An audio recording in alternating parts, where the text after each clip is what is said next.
j'ai beaucoup vécu le rejet des autres et surtout des enfants et des jeunes de mon âge. Un des seuls moments avec le sexe. Tu déconnectes. Des gens qui n'avaient pas peur d'être ridicules, des gens qui n'avaient pas peur de parler fort, des gens qui n'avaient pas peur de faire des personnages, d'être libre, en fait. Non, on ne veut pas être payé juste avec des coups à boire et de la visibilité. Je suis contente de pouvoir finalement le dire aujourd'hui. Mais bien sûr, dis-le. Comme ça. Bonjour et bienvenue dans ce nouvel épisode de Sous ma peau, le podcast qui place l'humain au centre de chaque conversation. Aujourd'hui, je reçois quelqu'un, que dis-je, une comédienne, improvisatrice, humoriste, animatrice, metteuse en scène, co-créatrice et programmatrice de comedy club, et j'en passe, Laurine de France. Bonjour. Coucou, merci d'être là. Merci d'avoir accepté l'invitation. Je pense qu'on se connaît depuis un petit moment maintenant. En réalité, là en off, en ayant parlé, ça fait 12 ans, je crois. Je pense que ça fait vraiment des années et des années. Une dizaine d'années qu'on se connaît sans se connaître un peu, quoi. C'est ça. Du coup, on a décidé de s'entretenir aujourd'hui pour parler de toutes tes casquettes, de aussi tes motivations, de ta démarche. Comme dit, on en a un petit peu parlé en off à l'instant pour voir un petit peu tout ce qu'on allait dire. Mais avant toute chose, comme je le fais avec tous mes invités, je te laisse te présenter de la manière dont tu le souhaites. Eh bien, merci. Eh bien, je suis Laurine, je suis artiste-interprète dans le spectacle vivant et j'aime résumer les choses en disant que je suis multicasquette car effectivement, comme tu l'as cité, j'ai beaucoup de casquettes. Je suis comédienne, humoriste, improvisatrice, metteuse en scène, programmatrice, prof de théâtre. Et voilà, j'en peux de tout. Et puis j'aime la vie et j'adore le fromage. J'adore. On a 2 points communs déjà. Génial. Trop cool. J'adore vraiment de voir aussi quelqu'un qui ne se laisse pas contenir dans une case, mais qui accepte. Ouais, je pense aussi qu'on va en parler, mais potentiellement d'être critiqué, voire mais on comprend pas trop ce que tu fais parce que tu fais trop de choses. Il y a toujours ce truc trop. Et j'ai l'impression qu'il y a différentes manières d'exprimer, de s'exprimer, comédienne ou même stand-upeuse, mais dans le fond, c'est peut-être un besoin de partage ou un besoin d'échange aussi avec le public. Est-ce que tu as envie de nous en parler? Ouais, très clairement. Je pense que déjà être multicasquette, c'est un vrai moteur pour moi. Okay. Malgré le fait que j'en suis épuisée très régulièrement parce que j'ai 3000 charges mentales, mais en même temps, à chaque fois que je prends du temps pour me reposer, ce qui n'arrive pas assez, au fond, je m'ennuie vite. Donc vraiment, je me rends compte que ça reste un truc qui est quand même moteur pour moi et je pense que je m'emmerde quand je reste dans une seule même discipline. Et puis je pense que le monde est tellement riche. Il y a tellement d'expériences à vivre, il y a tellement de choses à découvrir que ça me rend triste si on se cantonne à une seule chose. Enfin, vraiment. C'est une fin de la vie. Mais je me sens déjà triste régulièrement de me dire je ne pourrai jamais faire tout ce que j'aimerais faire dans ma vie. C'est très commun aux artistes. Oui, et vraiment, mais c'est pas grave, c'est la vie, il faut l'accepter. Mais vraiment, moi, des fois, je me dis, oh là là, je peux vivre qu'une vie. Ça, c'est un autre débat. Mais... C'est vrai. En tout cas, celle dont j'ai conscience actuellement, il me semble que il y a que celle-là et qu'elle suffira pas pour tout ce que j'aimerais faire. Mais c'est pas grave. Non, mais c'est déjà beau. Je trouve, justement, c'est ce que je te disais aussi avant, ça se ressent sur tes réseaux que t'as cette soif de vivre, cette envie de... l'expression basique, mais croquer la vie à pleines dents. En plus, t'as dit j'aime la vie, j'aime le fromage, donc il y a ce truc aussi avec la nourriture, tu vois. Vrai. Mais est-ce que il y a, parmi toutes ces casquettes, quelle a été la première, ou en tout cas vers quoi tu t'es dirigée en premier? Le théâtre en tant que comédienne. J'ai commencé, j'avais 7 ans. Wow. Ouais, donc ça fait vraiment très longtemps puisque j'ai 30 ans. Same. Voilà. J'ai commencé, j'avais 7 ans et je voulais faire du théâtre. C'est pas du tout un truc... Souvent, il y a des gens quand même qui ont ce truc de mes parents voulaient que je fasse du théâtre parce que nanani, nanana. Non, c'est moi qui avais envie de faire du théâtre. J'ai toujours eu tendance à aimer jouer et jouer à raconter la vie, à raconter un monde. Vraiment... Ce que j'ai le plus fait, je pense, en tant que jeu d'enfant, c'est les Barbie. Très patriarcal, cela dit, mais bon. Mais j'étais pas dans ce truc de, tu sais, je voyais beaucoup de petites filles qui aimaient juste habiller la Barbie, la déshabiller, la rhabiller. Ouais. J'en foutais un peu, moi, de la mode de Barbie. Moi, mon délire, c'était un monde. Tu vois, genre des personnages, des situations. Voilà, en fait, vraiment, je jouais littéralement pendant des heures à inventer des scénarios. Ou des fois même, j'aimais beaucoup refaire des films que j'avais vus la veille au soir à la télé avec mes parents. Ah, j'adore. Les rejouer. Tu vois, il y avait déjà un truc de la répétition un peu que j'aimais bien. Ah, petite comme ça. Ouais. Ah ouais, quand même. Hein. Ouais, et puis je pouvais vraiment... Alors, j'ai 2 grandes sœurs, donc j'ai pas grandi enfant unique, mais je pouvais vraiment jouer seule pendant des heures à faire 3000 personnages toute seule. C'était pas un souci. Intéressant, ça. Ouais. Donc vraiment, je me suis tournée vers le théâtre, j'avais 7 ans, et voilà, j'avais été hyper cliché, mais ça a été une révélation. Bah ouais, grave. Bah ouais. Et puis pour donner un peu le contexte, moi, quand j'étais enfant et même adolescente, j'ai été pas mal harcelée. J'ai beaucoup vécu le rejet des autres et surtout des enfants et des jeunes de mon âge. Ça se passait très bien dans ma famille. Heureusement que j'avais cette bulle-là. Okay. J'allais te demander. Vraiment. Beaucoup d'amour à la maison. Mais du coup, beaucoup d'amour à la maison fait que c'est très violent en comparaison d'être rejeté, humilié en dehors de ta maison, quoi. Ça, c'est vraiment... On comprend pas le décalage, quoi. Non. Et je remercie vraiment mes parents de m'avoir donné énormément d'amour, mais parfois, je me dis aussi que j'aurais aimé être un petit peu moins préservée. Parce qu'on m'a vraiment fait grandir dans une énorme bulle où le mal n'existe pas et tout. Et en fait, si, le mal existe. Et quand tu es confronté, tu te prends une énorme claque dans la gueule. Ouais, c'est vrai. Il y a toujours les 2 extrêmes. Il y a les parents... moi, ça a plus été... C'est pas pour ramener à moi. Hein. Mais vas-y, j'adore. En comparaison, ouais, ça a plus été fais ta vie et limite... trop de liberté et du coup je me suis vite confronté à ce truc de ah mais tout le monde ne m'accepte pas, ah mais le monde est homophobe, ah mais le monde est voilà tel qu'il est, et j'imagine que quand c'est l'inverse c'est encore plus brutal parce que bon moi petit à petit d'expérience en expérience j'ai compris, mais toi si c'est vraiment du tout au tout où t'arrives dans un milieu presque t'es couvé, c'est calfeutré et puis boum tu te prends la violence du monde en pleine tête, ça doit vraiment pas être évident. C'est ça. Et comme tu dis, c'est boum. Ils t'ont accompagné enfin, t'as pu en parler avec eux? Oui. Okay. Et même, il y avait beaucoup ce truc où mes grandes sœurs voulaient absolument aller me défendre. Mais moi, je voulais pas que ça fasse d'histoire. Enfin, c'est le schéma un peu classique aussi du harcèlement. C'est, t'en parles, mais en même temps, tu veux pas qu'on règle complètement les choses parce que t'as pas envie d'avoir des ennuis derrière. Enfin, voilà, c'est... Tu sentais que t'étais coupable de ça? Non, je pense pas. En fait, je pense même que j'ai réussi à identifier assez vite ce pourquoi les gens m'harcelaient. Et pourquoi? Parce que je n'étais pas dans les normes. Encore une norme. Ouais, j'étais... Tu vois, j'ai jamais été dans ce truc de... En plus, nous, quand même très génération 90-2000, on est en plein dedans. Donc, les marques, les trucs, les machins, moi, j'étais pas là-dedans. Pas du tout dans... Et j'avais des goûts que les autres n'avaient pas. Même tu demandais à la petite Laurine de 6 ans qui étaient ses chanteurs préférés, elle te dira Renaud et Edith Piaf, tu vois. On se foutait de sa gueule en disant mais c'est des trucs de vieux, tu vois. En fait, elle était authentique depuis toujours. Apparemment. Bah non, mais je trouve que c'est vrai. Quand t'es petit, vu qu'il y a tout cet effet de groupe et il faut absolument ressembler aux personnes que tu fréquentes et tout, ça crée une identité collective. Mais si toi, t'avais déjà cette force d'esprit de te dire, bah non, moi j'ai une identité propre. Je suis Laurine, j'aime ça, ça j'aime pas et tout. Je trouve que des années plus tard, c'est sûrement ce qui t'a servi. Oui, oui, maintenant je me rends compte. Mais c'est sûr qu'il y a un chemin quand même.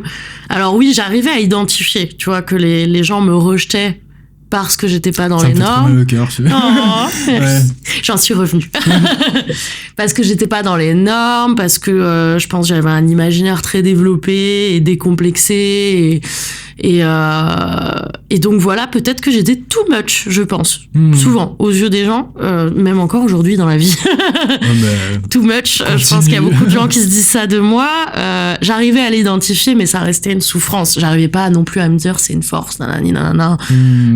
Voilà, c'est normal, t'es un enfant et tout. Et ça restait méga dur. Mais j'avais quand même, je trouve, ce truc de... Je voulais pas changer pour les gens, tu vois. Nice. J'avais pas envie de changer pour les gens malgré tout, et heureusement. En fait, je me dis tant mieux parce qu'il y a quand même beaucoup de gens aujourd'hui, quand tu discutes avec eux, qui ont passé des années à être un peu quelqu'un d'autre pour se conforter à être dans la norme et avoir la reconnaissance des autres, et qui en fait après dégringolent. Donc je me dis peut-être c'est bien que je sois pas passé par cette phase-là. La fameuse phrase du est-ce que tu préfères être apprécié pour ce que tu n'es pas ou réellement aimé pour qui tu es? Et ben c'est sûr que peut-être pendant un temps on apprécie d'être entouré des mauvaises personnes, ou en tout cas on accepte les mauvaises situations jusqu'à ce que ça devienne trop et c'est étouffant. Et du coup si toi t'as pas eu à faire ce travail-là en plus, tant mieux, c'est clair. Mais du coup tu devais être beaucoup dans l'imaginaire, j'imagine. Ah oui, moi j'étais à fond dans ma tête. Hein. J'adore. Mais tu sais, ça me fait trop rire parce que genre, après le divorce de mes parents, j'étais persuadé que j'étais Buffy contre les vampires, et du coup... T'avais quel âge? J'avais 6 ans, 6-7 ans. Ok. Et j'allais dans le jardin et vraiment j'étais en mode je me bats contre les vampires, il faut que je protège Dawn, ma petite sœur, et puis il y a Willow, ma meilleure amie sorcière, et c'était... Mais ça me faisait du bien. Mais moi aussi alors moi pas Buffy, j'avoue, je passais à côté de Buffy. Par contre, j'adorais me dire que j'étais une sorcière. Ou j'avais un autre délire. Mes parents habitent très isolés dans la montagne. En pleine forêt. T'as grandi là-bas? Ouais. Ok, nice. Ouais, principalement là-bas. Enfin, ça explique aussi. Ça explique que je suis une femme de la nature. Et en fait, j'allais dans la forêt et je jouais j'ai été une petite fille recueillie par les ours. Oh non, trop mignon. Je sais pas pourquoi. J'avais un énorme délire là-dessus, tu vois. C'est trop chou. Ouais, j'avais ma famille ours et tout. Mais c'est trop mignon. Mais en plus là, entouré de nature et tout, enfin, tu te dis vraiment, je peux être qui je veux. Grave. Oh, c'est trop chou. Mais donc, du coup, pour en revenir au théâtre, donc je veux faire du théâtre, tout ça, j'ai 7 ans. On venait d'emménager là où on est en pleine forêt, montagne et tout. Et donc, du coup, mes parents m'ont inscrit dans un groupe de théâtre à 2 villages de chez moi. Et c'était incroyable. Je me souviens encore être rentrée là-bas pour la première fois. Et là, j'ai vu des gens faire tout ce pourquoi on me pointait du doigt tout le temps. Des gens qui n'avaient pas peur d'être ridicules, des gens qui n'avaient pas peur de parler fort, des gens qui n'avaient pas peur de faire des personnages, d'être libres, en fait. Et ça a été incroyable. Et en plus, ce qui était hyper riche, c'est que c'était une troupe de théâtre mixte, enfants, ados, adultes. Et du coup, c'était tellement enrichissant. C'était fluide, les échanges et tout? Franchement, ouais. Genre vraiment, et du coup c'était trop chouette aussi d'avoir une sorte de considération de gens qui avaient 30-40 ans de plus que moi, mais qui on est là, on fait un truc tous ensemble. Ouais, vous avez vraiment la même passion, et du coup c'est ça qui faisait que vous vous rejoigniez, que vous partagez des moments. C'est vrai que c'est beau, hein. Ça fait presque penser à la famille choisie, où quand on te dit à chaque fois tu fais partie de la marge, où t'es différent, et que quand tu rencontres tes autres différents, t'es là, oh, on est différents ensemble, c'est trop bien. C'est ça. Donc c'était un peu ça la révélation, quoi. Trop cool. T'en as fait combien de temps là-bas? J'ai arrêté vers 13-14 ans, je crois, pour faire de la danse, puisque j'ai envie de tout faire. Trop cool. Mais j'étais pas une très bonne danseuse. J'ai fait plusieurs années de danse, mais je vivais un peu toujours ce schéma de une fois que j'avais un peu les pas de base et que tu vas plus loin, j'arrivais pas à aller plus loin. Ah, pourquoi? Je pense que je danse pas très bien. Ah, ok, pardon. Enfin, dans la danse type classique, machin et tout. Je pense qu'en boîte, je danse bien, tu vois.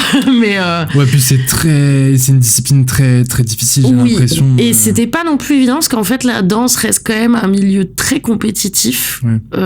Surtout dans ce cadre-là, d'adolescente et tout. Et voilà. Et puis en plus, dans la danse, t'as ce truc de les nuls derrière. les bons devant un miroir tout le temps. Donc, ouais, c'est pas très subtil, quoi. Bah non. Et donc, en fait, tu te regardes tout le temps, tu te compares tout le temps. Et ça me faisait trop mal. Aussi, non? Ouais. Ouais, j'avais entendu que, surtout pour les petites filles, en tout cas, en plus, là, période pré-ado, en pleine construction, changement du corps, changement hormonal et tout, il y avait des profs qui étaient très, limite, lutte contre ces changements-là, parce qu'il faut que tu réussisses tel et tel mouvement. J'imagine dans une construction à ce moment-là, ça doit être... Moi, j'avais quand même la chance d'avoir une prof de danse très cool. Okay. Mais j'ai travaillé plusieurs années au conservatoire et je devais notamment surveiller l'étage de danse. Oh là là, j'en ai vu et j'en ai entendu des choses très problématiques à ne pas dire à des jeunes filles qui se construisent et qui clairement créent des traumatismes et des injonctions, hélas. Mais bon, je pense qu'on peut mettre ça dans tous les milieux, malheureusement. Vous n'êtes vraiment pas la catégorie de personnes la plus appréciée, mise en avant, mise en valeur. Les gens sont vraiment pas bienveillants avec les femmes, qu'importe le secteur. Oh là, oui. Oui. Mais du coup, après la danse, t'as fait combien de temps ? C'est dur à dire parce que j'ai fait plusieurs danses, genre 1 an de ci, 1 an de ça, mais je pense peut-être que j'ai dû en faire 3-4 ans en tout. Et pendant ça, tu faisais plus du tout de théâtre ? Non, parce que mes parents n'étaient pas riches et donc c'était une activité. Okay. Voilà. On sent un peu le... Ouais, oui, en fait, après, c'est pas triste parce que je pense que j'avais envie d'explorer ça et que je l'ai exploré. Vaut mieux faire quelque chose et se rendre compte qu'on n'aime pas plutôt que de se poser la question toute sa vie. Clairement. Mais j'admets que j'envie peut-être les gens qui ont été dans des familles aisées et qui ont pu faire plein de choses. Il y a pas longtemps, même, par exemple, j'ai dit à mes parents, mais pourquoi moi, j'ai pas joué d'un instrument de musique parce que c'est vraiment un truc que j'ai pas, tu vois. J'ai essayé plusieurs fois de me lancer dedans, mais c'est difficile pour moi, j'ai pas trop la logique de la musique et tout. Et vraiment, je parlais de ça l'autre jour à mes parents en leur disant, pourquoi moi, vous m'avez pas fait jouer d'un instrument et tout, machin. Et ils ont une réponse très sensée qui était, tu as voulu faire du théâtre. Okay. Et on ne pouvait pas te faire tout faire, et j'étais là, oui, c'est vrai. Ouais, c'est vrai, en même temps, on se dit, mais pourquoi on a construit ce système qui nous empêche de pouvoir faire plusieurs choses à la fois, quoi. Ouais, c'est trop dommage. C'est, comme tu dis, il y en a pour qui c'est accessible parce qu'il y a les moyens derrière, parce que plein de choses, et du coup, la frustration, je la comprends. C'est une explication correcte, honnête, on peut pas la remettre en question, mais ça fait chier quand même. C'est ça. Et après la danse, t'es retourné directement dans le théâtre ou t'as fait autre chose ? Oui, parce que, en fait, du coup, la danse, ça a plus été un peu mes années lycée. Okay. Et en fait, après le bac, je suis arrivée à Strasbourg pour faire une licence art du spectacle, parcours théâtre. Et après conservatoire, et après école de théâtre, et puis après, ça ne m'a plus jamais quitté. Trop bien. Jusqu'à, effectivement, t'en as fait ton métier. Oui, mais c'était pas... C'est pas que c'était pas gagné, mais en fait, quand j'étais petite, je voulais être soit comédienne, soit écrivaine. Aujourd'hui, je fais du stand-up. N'est-ce pas un subtil mélange des deux ? J'adore. Ouais, mais Attends. Oui, parce qu'on était 95 ? Oui. 95, jusqu'à encore les années 2000. Je sais pas, le stand-up, c'était pas vraiment une... pas du tout. Oui, voilà. Donc, t'as eu 2 choses que tu voulais et tout, mais on te proposait pas un format qui pouvait combiner les deux, donc... Non, franchement pas. Et puis surtout, en fait, j'avais ce truc où je voulais être comédienne ou écrivaine, mais ça me semblait pas possible. Alors, pas du tout de la part de mes parents, qui sont géniaux et qui m'ont toujours dit l'important, c'est que tu fasses ce que tu as envie de faire. Vraiment, mon papa m'a toujours... qui est frustré parce que lui, il a pas pu faire ce qu'il voulait de sa vie parce qu'il a eu un grave accident de moto à 14 ans et demi, etc.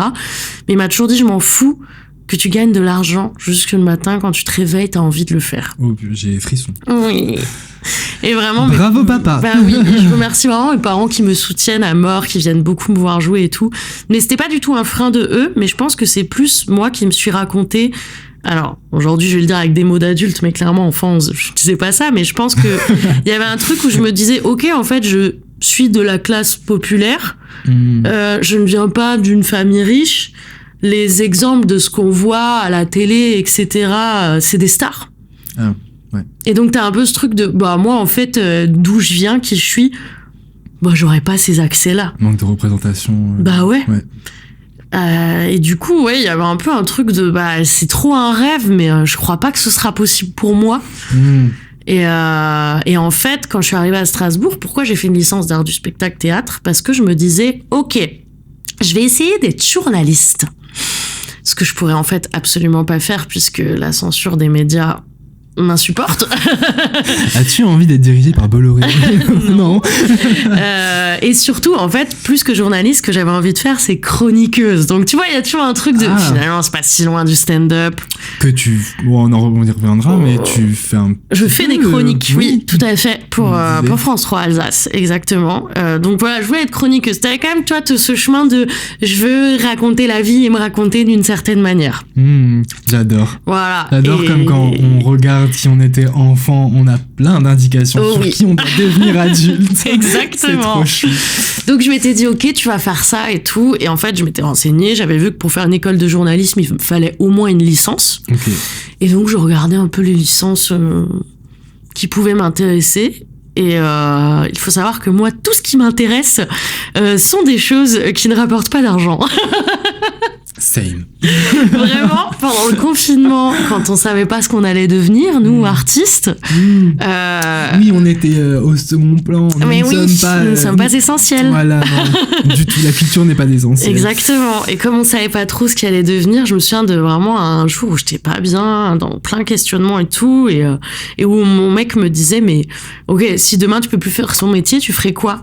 Et je dis, je pense que je reprendrais des études en sociologie ou en philosophie. Genre, il a vraiment rigolé en me disant, putain, tu veux vraiment faire que des trucs de voie incertaine niveau gagner de la thune, quoi.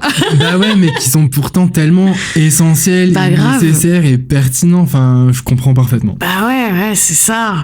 C'est ça. Et du coup, je me suis perdue dans mes réflexions. Je te parlais de quoi? Ah oui, le journalisme. La licence, ouais. Et oui, et donc du coup, je vois à Strasbourg, parce que j'avais plutôt envie d'aller à Strasbourg. Et à Strasbourg, je vois qu'il existe une licence art du spectacle théâtre. Je ne savais même pas que ça existait. Et là, je me dis, mais c'est fou. Genre, déjà, art du spectacle, tu te racontes Undo Stress un peu. C'est pas du tout ça en vrai. Hein. Ouais, mais ça tu vois, kiffe, ça. Le petit fantasme qui arrive comme ça. Je le comprends. Et surtout, je me dis, waouh, mais c'est fou, on peut vraiment faire des études sur le théâtre, quoi. Il y a un monde qui s'ouvre. Et je me dis, trop bien, vas-y, je vais faire ça. Puis si ça se trouve, je serai un peu journaliste culturel et tout, machin. D'accord. Et en fait, je suis arrivée en art du spectacle. Et il y a un peu ce truc que tu dis avant de la famille choisie. Moi, mes potes de fac, c'est vraiment ma famille de cœur. Et j'ai rencontré tous ces gens qui étaient comme moi. Et là, il y a un champ des possibles qui s'est ouvert, déjà parce que tu rencontres énormément de gens qui te ressemblent, qui ont des envies différentes, des parcours différents, mais il y a un truc qui nous rallie tous. Ça fait du bien. Ah, tellement. Et surtout, en fait, je me rends compte que venant d'un petit village où, voilà, comme tu dis, il y a un manque de représentation et tout, il y a plein de choses dont t'avais pas conscience. Il y a des potes qui me disent, moi, j'ai fait un bac option cinéma. J'étais là, pardon. Genre, vraiment, ça existe, c'est trop bien. Option théâtre, quoi? What? Ouais, c'est clair. Et vraiment, il y a un champ des possibles qui s'ouvre. Et en fait, je pense qu'au bout de même pas 2 semaines de fac, je me suis dit, mais bien sûr qu'en fait, j'ai pas du tout envie d'être journaliste. Bien sûr que j'ai envie d'être comédienne, comme je le veux depuis que je suis enfant. Et en fait, il y a peut-être un monde où c'est possible. Parce que tu rencontres des gens, parce que tu vois des représentations, parce que tu découvres des théâtres locaux, où tu vois qu'il y a des troupes locales, qu'il y a des gens qui sont pas forcément... En plus, ça bouge bien ici quand même. Ah grave. Il y a vraiment pas mal de choses. C'est ça. Tu te rends compte qu'en fait, tu peux ne pas être connu de tous. Et en fait, moi, mon rêve, c'était pas d'être une star. Mon rêve, c'était juste de pouvoir vivre de ça. Putain, j'ai l'impression que oui. Ouais, c'est vraiment ça. Je m'en fous d'avoir des millions de vues ou quoi que ce soit. Juste si c'est suffisant pour que ça me rapporte un salaire qui me permette de payer mon loyer et manger. Mais je suis heureux. Mais c'est ça. Ouais, vraiment. C'est ça. Et du coup, voilà, après, je me suis dit, je vais faire ça. Et puis j'ai jamais essayé de faire autre chose. Et ça a duré combien de temps à la fac ? 3 ans. 3 ans. 3 ans. Alors, on va pas se mentir, la licence art du spectacle ne t'apporte pas vraiment de travail.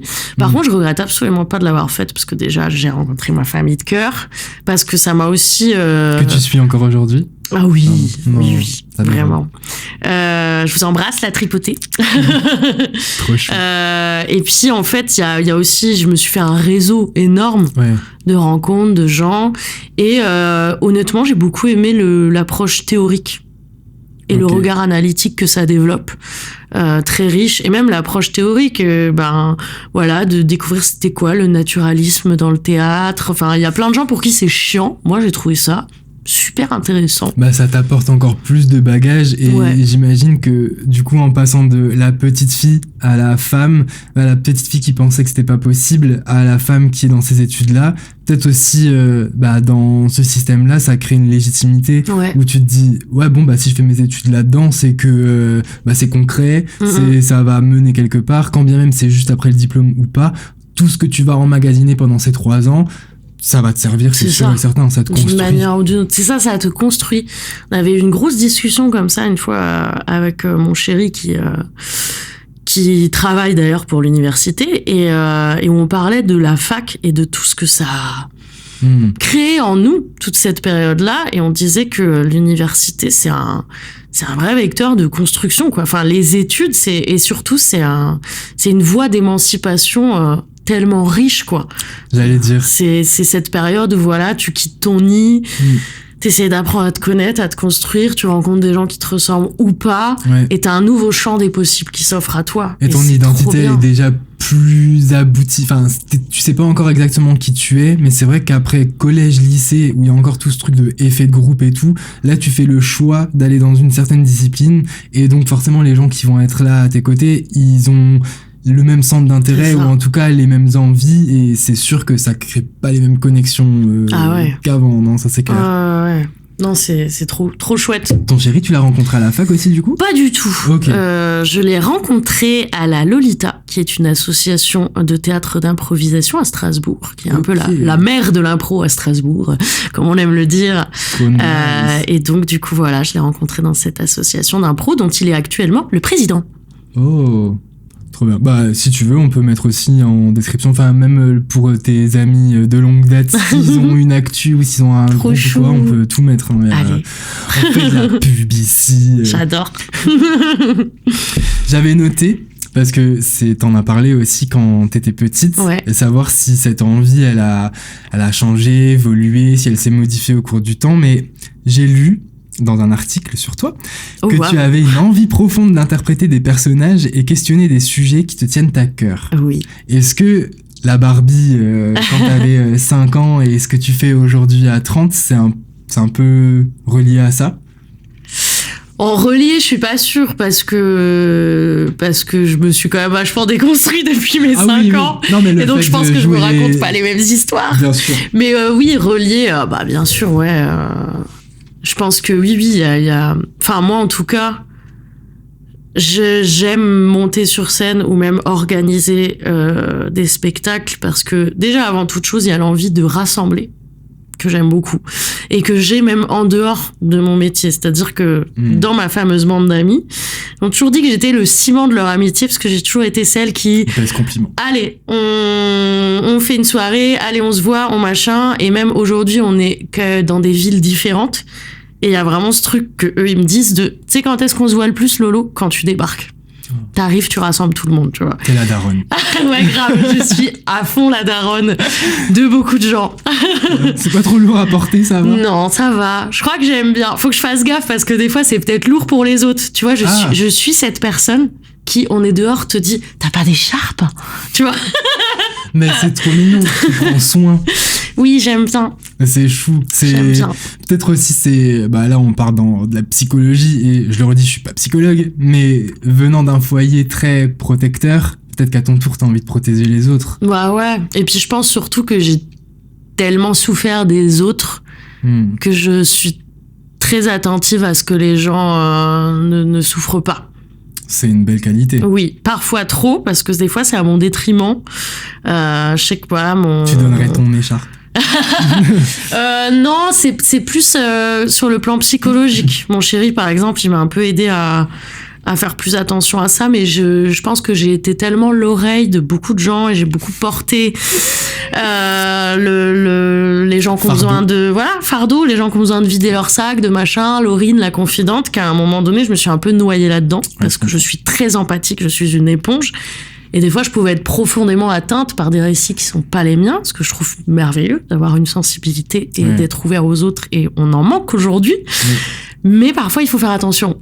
Ouais, moi, l'empathie a ses limites. Je sais plus si c'est le terme exact, mais en gros, empathie, c'est se mettre à la place et ressentir les choses. Et il y a le terme aussi sympathique, où tu comprends, tu écoutes, mais tu crées une distance quand même, c'est pas toi qui est concerné. Et c'est vrai qu'il y a beaucoup de gens qui peuvent utiliser ces qualités-là de manière trop. Et après, quand on a plus soi-même de l'énergie, c'est très compliqué. Ouais. C'est ça. Surtout quand il y a très peu de... Bien qu'on ne fasse pas ça pour un retour, les retours sont parfois très rares. Et je trouve qu'une fois que c'est toi qui manques d'une épaule, c'est pas évident. Tu te dis, bon, bah, j'ai distribué mon cœur un peu partout et maintenant, j'en ai besoin. Exactement. Ouais, c'est très juste. Bah, c'est cheers au chéri aussi qui t'apprend à te prioriser, visiblement. Oui. C'est beau. Je te laisse finir peut-être sur les envies d'interpréter des personnages. Ah ouais. Bah, en fait, moi, les personnages, c'est vraiment... Ouais, j'adore. En fait, je trouve ça tellement génial de pouvoir jouer à être quelqu'un d'autre que soi. Réflexion qui intéresse très probablement les psys. J'adore. Mais vraiment, je me dis, mais c'est tellement génial de pouvoir être autre chose que soi et même de pouvoir aussi être quelqu'un qu'on n'aimerait pas être. Par exemple, je trouve hyper jouissif de jouer des méchants, pour parler simplement, parce que je pense qu'on n'est pas que gentil ou méchant dans la vie, mais de jouer des personnages mauvais, avec des mauvaises intentions. De le permettre. Ah ouais, c'est hyper jouissif. Enfin, vraiment. Et en fait, je trouve que les personnages, c'est aussi riche parce que c'est des caricatures ou non, hein, puisqu'on y met de la subtilité, de la finesse au fur et à mesure qu'on travaille. Mais je trouve que c'est hyper intéressant de pouvoir raconter des choses du monde, des gens, à travers des personnages. Et au-delà de la jouissance de jouer quelqu'un d'autre, c'est qu'est-ce qu'on va raconter avec ce personnage-là. Et à quoi il fait écho. Et ça permet vraiment de montrer un peu la complexité de l'être humain. Enfin, comme tu le dis, c'est pas tout blanc ou tout noir. Et en ayant une palette de personnages à incarner, tu montres aussi la pluralité possible. Bah oui, ça existe. Même le terme méchant, je le comprends parce qu'effectivement, de ce que tu m'expliques et avec l'empathie, la bienveillance et tout, c'est pour le coup une casquette que tu ne t'es pas mise sur la tête dans ta vie de tous les jours, mais pouvoir l'expérimenter à travers une pièce de théâtre, à travers un film, à travers un stand-up, un sketch, quelque chose, ça, je vois le côté libérateur de en fait ces émotions, ça m'arrive quand même de les ressentir, même si je ne suis pas méchant, et juste là je me l'autorise. Là, pour lui, il doit être vraiment horrible, violent, menaçant, complètement apathique pour le coup. Et là, je m'autorise à l'être et ça fait du bien le temps d'un instant. Je ne suis plus dans... Je suis plus l'opposé de ça. Quoi. Et même, je trouve que ça fait du bien d'avoir des moments où on n'est pas soi, en fait. Ouais, c'est vrai, c'est dur à porter. Ouais, et puis, vraiment, moi, je sais que... Pourquoi j'adore la scène, parce que c'est un des seuls moments avec le sexe. Tu déconnectes. où je ne suis pas dans mon flux continu de pensée de la vie. Tu vois, vraiment. Alors, c'est super d'être en réflexion avec soi-même et tout, mais moi, des fois, ça m'épuise d'avoir autant de pensées à la seconde, à la minute. Et je trouve que c'est hyper jouissif de tout d'un coup ne plus exister, te dissocier un peu à travers autre chose, un personnage au service d'un texte, et de te libérer de ça. Ouais. Et finalement, ça te nourrit. C'est bizarre, t'es plus toi, en même temps ça te nourrit. Moi je pense que je suis imprégnée de tous les personnages que j'ai joués dans ma vie. Là justement, ça va poser une question ultra intéressante, enfin je trouve. Mais est-ce que le soi est un masque quelque part? Waouh, une belle question pour une épreuve de philo. Question, ouais. Est-ce que le soi est un masque? Non, parce que finalement, on s'est construit avec... on a décidé que Laurine, elle se comportait comme ça avec les gens, elle était comme ça avec elle-même, moi pareil, et du coup, ça reste des injonctions, ça reste des choses qu'on met en place et on se sent des fois obligé de perdurer. Oui. Et le temps d'un instant, comme on le dit, si tu enlèves ça et que tu prends le masque d'autre chose, d'un autre caractère, là, je suis dans la vraie liberté, celle qui est sans attente, sans pression, sans ah mais c'est bizarre tu te comportes comme ça parce que j'ai pas l'habitude. Oui, là je joue un personnage en fait. Et justement, je pense que le personnage et même la scène de manière générale, parce que même si je prends l'exemple du stand-up où je suis pas forcément un personnage et je viens avant tout parler de moi et de ma sincérité, même si des fois j'aime bien faire des petits act-out comme on dit, il y a ce truc de les gens acceptent aussi plus facilement que certaines choses soient dites à travers un personnage, travers la fiction. Ou si toi tu sortais ça, il serait là genre quoi? Mais là, ok, c'est de la fiction, c'est un personnage qui le dit, ok. On peut l'écouter, peut-être, on peut l'entendre. C'est une de mes questions. Donc, trop bien. Je t'ai devancé. J'avais dit, être comédienne permet-il d'être soi-même ou de s'oublier? Ou les deux? Bah, les deux. Hein. Franchement, les deux. Et je pense que c'est toi aussi, des fois, qui choisis peut-être là où t'as envie d'aller. Tout comme des fois, ça te dépasse, hein. Quand t'es dans le vrai lâcher prise, tu t'es oublié. Dans le fameux flow et incroyable sensation. Mais est-ce qu'il y a aussi une différence entre être comédienne et du coup jouer un rôle? C'est pas forcément une différence parce que oui, je pense qu'elle est factuelle la différence, mais comment tu te sens quand tu es en train de jouer un rôle? Comment tu te sens quand tu t'incarnes toi en stand-up? Est-ce qu'il y a des différences? Est-ce que le travail est le même? Ah non. Non, c'est différent. Si je prends les trois gros trucs que je fais le plus, c'est théâtre. Classique. On dit classique pour dire théâtre de texte, mais théâtre classique veut pas forcément dire on fait que du Molière et du Racine, puisqu'il peut être contemporain. D'accord. Mais c'est du théâtre classique au sens où voilà, il y a du texte, il y a une mise en scène, il y a un travail de répétition. Le théâtre classique, l'improvisation théâtrale et le stand-up sont trois disciplines vraiment différentes, même si chacune peut apporter des choses à l'autre. Mais je dirais que voilà, avec le théâtre classique, il y a vraiment un travail de construction et de répétition à long terme que j'adore, qui gonfle des gens, tu vois, mais que moi j'adore en fait développer un personnage jusqu'à avoir la sensation d'être lui et elle qui t'appartiennent, que tu as raconté tout un imaginaire, tu lui as imaginé une vie et même des fois tu te dis ouais là je suis un peu trop le personnage, tu vois, faut que ça s'arrête, mais j'adore tout ça et même la répétition, tu vois, qui peut être ô combien laborieuse et beaucoup de travail et tout, et beaucoup de travail de mémoire avec le théâtre classique forcément.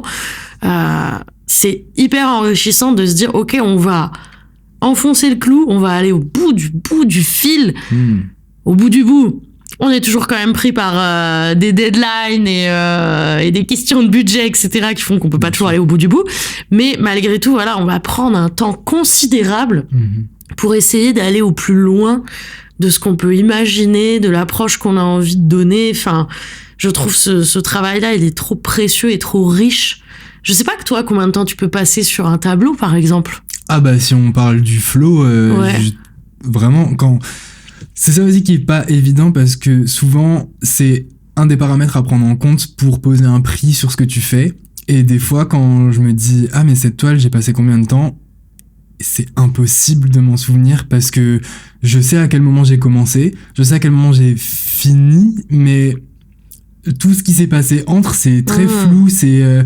Parce qu'il y a aussi un gros travail dans ta tête. Ouais, je pense. À imaginer, à y penser. Ouais. Et il y a tout ce truc de... En fait, c'est une autre relation où il y a la toile et il y a moi, et où finalement, Ben oui, c'est pas un seul mouvement de moi vers l'extérieur, mais c'est un dialogue où la toile, elle me renvoie aussi quelque chose et où, à un moment donné, j'estime que c'est terminé.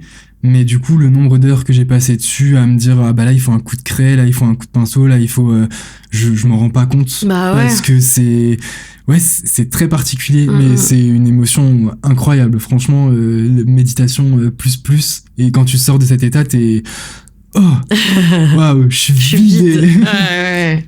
Toi d'ailleurs, après avoir joué un personnage, t'as du mal à revenir en toi? Ou ça dépend peut-être du personnage? Ouais, ça dépend. Dans le théâtre, ouais, ça m'est arrivé. Après, dans l'impro, vu tu vois, on change tout le temps, on passe d'une impro à l'autre, ça va. Vous êtes à plusieurs en impro? Ouais.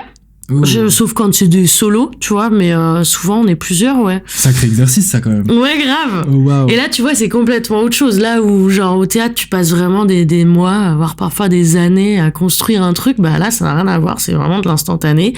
Mais ce qui est génial, c'est de se dire que ce que tu vois là, tu le reverras jamais. Oh, le stress. Ou ce que j'ai joué là, je le rejouerai jamais. Ouais, chaque prestation est unique et les gens ont un spectacle presque dédié à eux. Bah, c'est ça, ouais. Ah, j'avoue, c'est un exemple. Ouais, c'est hyper précieux. Ouais. J'aimerais trop faire. Tu gères ça? Ouais. Ça va.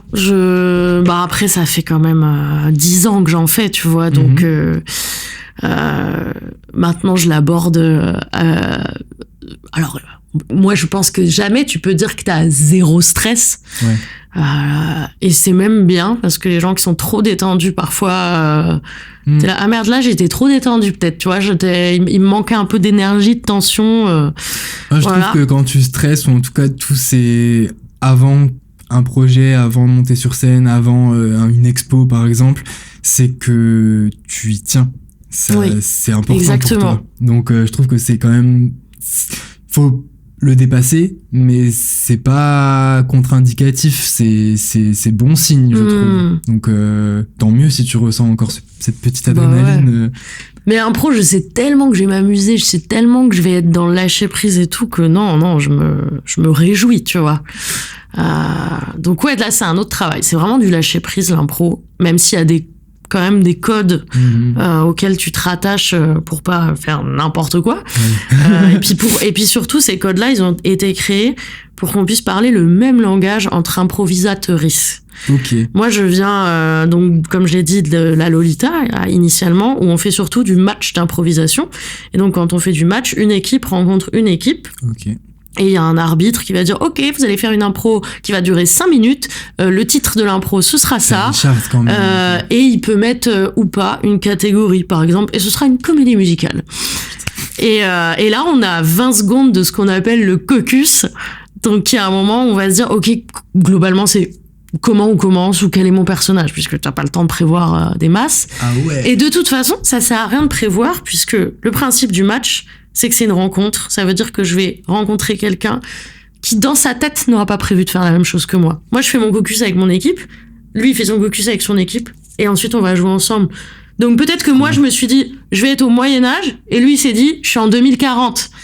Et il va falloir qu'on compose avec ça. Ah, c'est trop bien. Voilà. Et donc, il y a des codes qui existent pour que cette rencontre se fasse, pour accepter ce qu'on va nous proposer, pour réagir à ça, et pour qu'on parle tous le même langage et qu'on arrive à faire de l'impro d'où l'on vienne. Et c'est ça qui est incroyable. Moi, j'ai fait des matchs avec des gens d'autres régions, mais aussi avec des gens d'autres pays. Ah, ça doit être fou. Et c'est génial. Et en fait, alors il y a des écoles différentes, hein, mais comme il y a quand même une structure commune qui a été conçue, bah on arrive à jouer ensemble alors qu'on s'est jamais vu, alors qu'on n'a pas les mêmes codes. C'est pas presque, c'est beau. Bah ouais. Ça rejoint plusieurs choses que tu disais. Aimer, il y a ce truc de jeu, de vraiment vouloir je lâche prise et juste je m'amuse et je joue, et là c'est avec d'autres camarades en plus, et l'aspect de on se rassemble. Là, c'est des gens qui viennent d'autres pays, de prime abord on n'a rien en commun, et en fait si là on a dédié un instant, on va se rencontrer, on va échanger, ça va être un partage de jeu, et je trouve ça trop beau. C'est ça. Ah ouais, c'est génial. Et pour ça, l'impro, moi, ça m'a créé des rencontres incroyable où je ne sais pas si j'aurais rencontré ces gens-là sinon, parce que tu vois, il y a quand même ces trucs où on va pas se mentir, on est dans des disciplines artistiques qui font qu'on est un peu dans des niches. Oui. Mes potes théâtreux sont des théâtreux, tu vois, enfin voilà, et des fois, oui, on est très seul. C'est clair. Et puis, bah, selon, voilà, l'âge que t'as, les études que t'as faites, t'as un peu un truc un peu commun. Et en impro, j'ai rencontré des gens à la Lolita, des gens qui ont 20 ans de plus que moi, des gens qui sont cadres, qui sont kinés, qui sont profs. Enfin, ça m'a donné une richesse sociale incroyable. C'est trop bien. Génial, quoi. Ça permet aussi d'aller au-delà de, justement, de cette fameuse case et de cette étiquette et tout, comme on disait avant. T'es multicasquettes. Là, rencontrer des personnes qui ont d'autres professions et tout, ouais, mais en fait, ça n'empêche pas qu'on puisse s'unir et qu'on puisse échanger et que ça se passe bien, voir que c'est dans la joie et tout, alors qu'on a tendance, encore, c'est toujours un peu politique, mais on a tendance à nous faire croire que non. Si t'es dans ce secteur ou si tu ressembles à ça ou si tu fais ça, tu peux pas aller t'amuser avec quelqu'un qui fait je sais pas, un métier opposé, genre un avocat avec Ils ne sont pas comme toi, tu ne trouveras rien en commun avec eux. C'est fou fou, d'oublier à quel point on n'est que nuances et trop bien que du coup tu puisses faire ça et que ça t'apporte autant de joie. Je trouve ça vraiment beau. Là, l'improvisation, ça a l'air d'être vraiment un truc qui te fait du bien. Ah ouais, et puis ça, ma vie aujourd'hui serait pas ce qu'elle serait sans ça. C'est sûr. Ça aide à improviser dans la vie aussi? Oh, je sais pas. Après, dans la vie, ça aide pour plein de choses. Oui. Je donne des cours d'impro, je peux pas nier le contraire, mais la prise de parole en public, la confiance en soi, la confiance envers les autres, l'écoute. Vraiment, ça permet de développer plein de qualités et c'est pour ça que c'est aussi de plus en plus des trucs qui sont faits même en entreprise, par exemple, de donner des ateliers d'impro. Où il y a pas longtemps, j'ai donné un atelier d'impro à une classe de BTS qui avait envie d'être plus à l'aise à l'oral, tu vois, des choses comme ça. Trop bien. C'est eux qui sont venus vers toi? La prof que je connaissais. Super idée. Bah ouais, trop bien. Et je pense que si j'avais pas fait de l'impro, par exemple, je suis pas certaine que je ferais du stand-up aujourd'hui. Parce que l'impro t'oblige à avoir un incroyable niveau de lâcher prise. Ouais, c'est clair. C'est pour ça que ça me fait peur, je pense. Ah ouais, beaucoup de gens. Mais tu sais que j'ai même des amis qui sont comédiennes professionnels et qui ne sont pas à l'aise en impro et qui ne se verraient pas en faire de cette façon-là. Qui ont besoin du texte, qui ont besoin de la vision d'un metteur en scène, une metteuse en scène. Donc ouais, c'est vraiment un exercice différent et qui t'oblige à réveiller d'autres choses aussi en toi. Ouais. Mais ouais, je pense que sans la confiance que peut-être l'impro a pu me donner à plusieurs égards, je suis pas sûre que j'aurais osé me lancer dans le stand-up, quoi. Le stand-up, c'est l'une de tes casquettes les plus récentes? Parmi toutes celles-là, ouais. Et pourtant, aujourd'hui, c'est celle qui est la plus présente, je pense. Je vois, ouais. Je vois beaucoup. Mais ouais, ça fait 5 ans bientôt. Ça fera 5 ans en décembre que je fais du stand-up. Après Covid, tu t'es dirigé un peu vers ça? Ah ouais, alors c'est toute une histoire. Hein. Ah bah, t'en prie. Comment j'en suis arrivée à faire du stand-up? Alors, c'était pas prémédité, t'as vraiment... Pas du tout. Ok. Pas du tout. Enfin, en fait, j'ai essayé de faire les choses en accéléré, mais en gros, donc il y a eu la licence art du spectacle. Ouais. Pendant la licence, je suis rentrée au conservatoire de théâtre, que j'ai continué encore un peu après la licence. Et puis, ensuite, j'ai fait une école de théâtre. Je faisais partie de la première promotion de la classe égalité des chances au Théâtre National de la Filature à Mulhouse en partenariat avec le TNS. Ok. Et c'était une année très riche sur ce que c'est qu'apprendre à être comédienne. Et puis on a passé plein de concours et on a travaillé avec des professionnels très importants dans le milieu du théâtre. Mais ça a été une année assez horrible pour moi. Je suis tombée des nues face à un élitisme assez incroyable dans le milieu du théâtre, face à beaucoup de discrimination dont j'ai été victime. Je suis tombée des nues parce que la classe s'appelle égalité des chances, car l'idée, c'est que ce soit pas toujours les petits blancs aisés qui puissent se passer des concours d'école, puisque ça coûte cher de passer des concours d'école. Et là, le principe, c'est, OK, on va aider des gens qui n'ont pas forcément les moyens et on va payer les concours pour eux. Et on va payer le défraiement et tout ça. Et c'est vraiment super de pouvoir faire ça. Et ils le font. Et en parallèle, on va les aider à se former au métier, quoi. Et à préparer leur scène et tout. Et déjà, j'arrive. Et on est une classe de 10. Et on est genre 4 à avoir réellement passé le concours. En fait, les autres, ouais, on les avait déjà vus dans un stage au TNS et on les aimait bien et machin et tout. Et donc déjà là, t'es genre, quoi, égalité des chances? C'est clair. Donc déjà là, tu tombes un peu dénu. Ils aiment trop mettre des labels. Et donc j'ai vécu tout ce truc où voilà, toute l'année, tu travailles avec des gens qui font des spectacles qui dénoncent le racisme, mais qui en fait, en classe, font du racisme. En disant à cette personne racisée, c'est vachement bien, quand tu joues, on voit bien le ghetto. Ah oui, je n'invente pas. Ou non, mais il faudrait vraiment que tu prennes ce texte qui parle de l'histoire de l'Afrique, puisque c'était Racine, tu vois. Enfin, t'as pas envie de raconter ça. Enfin, vraiment Mais c'est abusé. Des dingueries comme ça. Et très vite, j'identifie qu'il y a donc des poulains et des gens qu'on n'a pas envie qu'ils soient là, et j'en fais partie. Ah ouais. Encore une fois. Ah oui. Il y en a 2 qui sont partis même, hein, et moi je pense qu'ils attendaient que je parte, mais j'avais pas envie de partir parce que j'avais envie d'aller au bout de mon année malgré tout ce que je devais supporter. Je pourrais vous parler 1 heure de ce qui s'est passé là-bas. Hein. Ouais, du coup, retour du harcèlement, plus ou moins, quoi. Mais vraiment, c'était affreux. Moi, on m'a dit des choses horribles. Hein. On m'a dit, tu devrais tenter ta chance en Belgique, parce qu'ils sont beaucoup plus tolérants, surtout au niveau du physique, tu vois. Donc je suis trop moche pour être actrice en France, apparemment. Pardon? Oui, mais on me disait des choses comme ça quasiment tous les jours. Ah, j'ai envie de chialer. C'était affreux. Désolé que t'aies vécu Merci. ça. C'est... Arrêtez de faire ça, mais ça va pas ou quoi? Comment vous parlez aux gens? Non, c'était vraiment horrible. Et puis en plus, il y a ce truc un peu...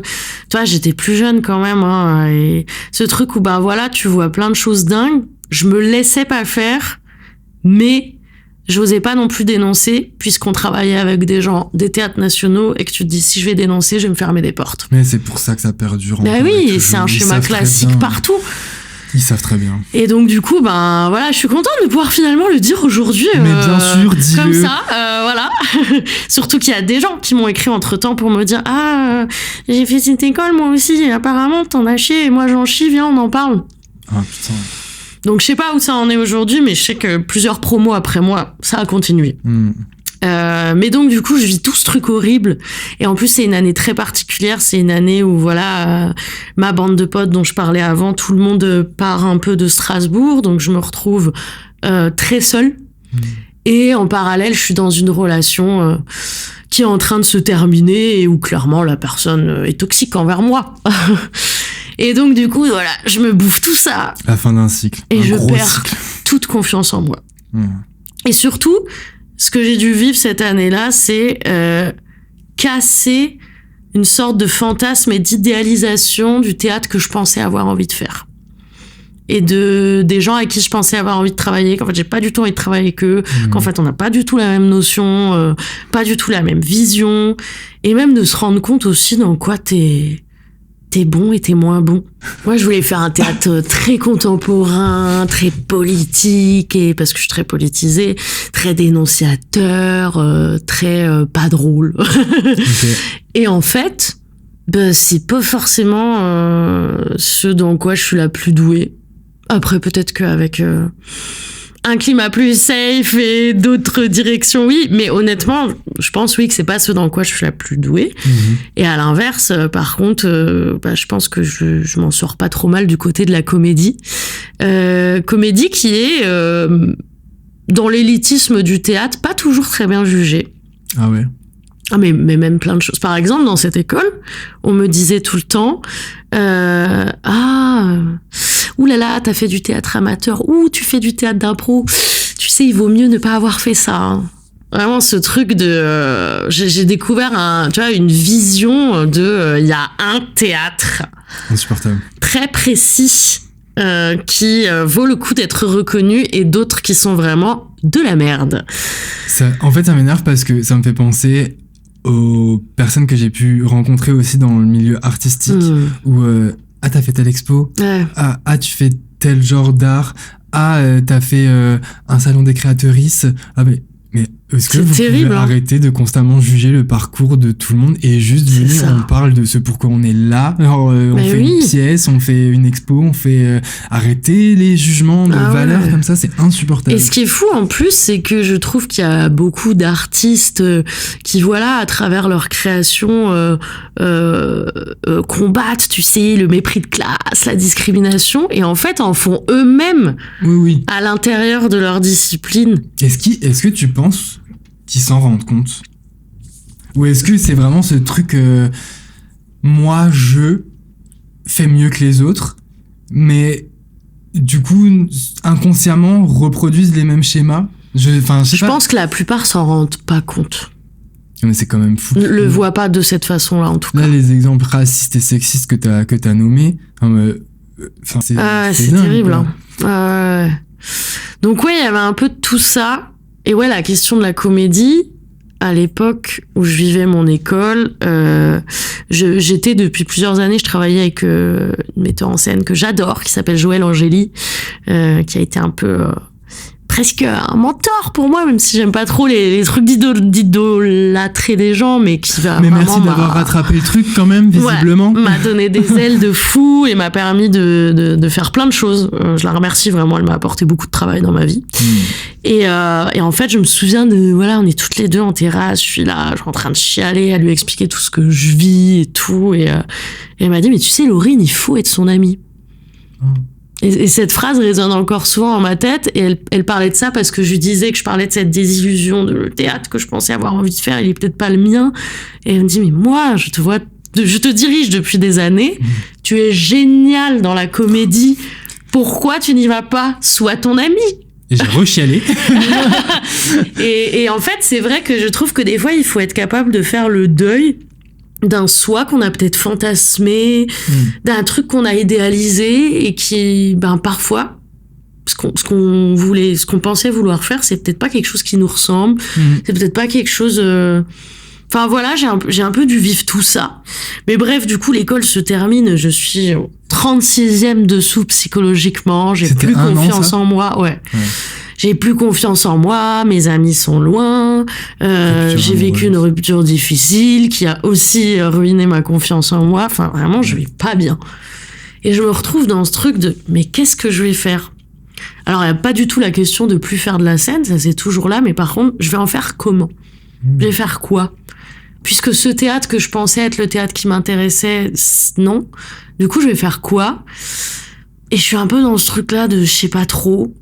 Et moi, j'ai toujours eu ce truc j'ai toujours eu envie de faire résonner quelque chose chez les autres. Un peu la définition de l'art, de toute façon, c'est créer quelque chose pour toucher les gens d'une manière ou d'une autre. Mais moi, j'ai toujours eu ce truc j'ai envie d'être sur scène, pas que pour amuser et tout, même si c'est déjà génial. C'est ouf mais de vraiment partager cette émotion-là. Mais même, c'est déjà tellement bien quand tu sors d'un spectacle et que les gens te disent merci, je passais une trop bonne soirée. Déjà ça, qu'est-ce qu'on peut demander de plus? C'est déjà trop bien. C'est toi qui es responsable de ce bon moment. Bah ouais. Mais j'avoue que si en plus je peux avoir le truc j'ai peut-être fait résonner des choses chez les gens, j'ai peut-être semé des petites graines. Moi, je suis très politisée de plus en plus dans ma vie. J'ai envie de ça, j'ai envie de parler de ça. As you should. Et donc, si en plus il peut y avoir ce petit truc-là, c'est chouette.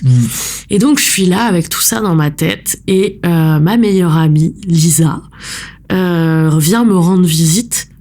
Et on passe le week-end ensemble, elle me change les idées, tout ça, on parle de plein de choses, et elle me dit, est-ce que t'as vu Pulsion de Kian Kojandi, qui est le premier spectacle qu'il a médiatisé. C'était par rapport au décès de son père, non? Ouais, tout à fait. Et non, je l'avais pas vu.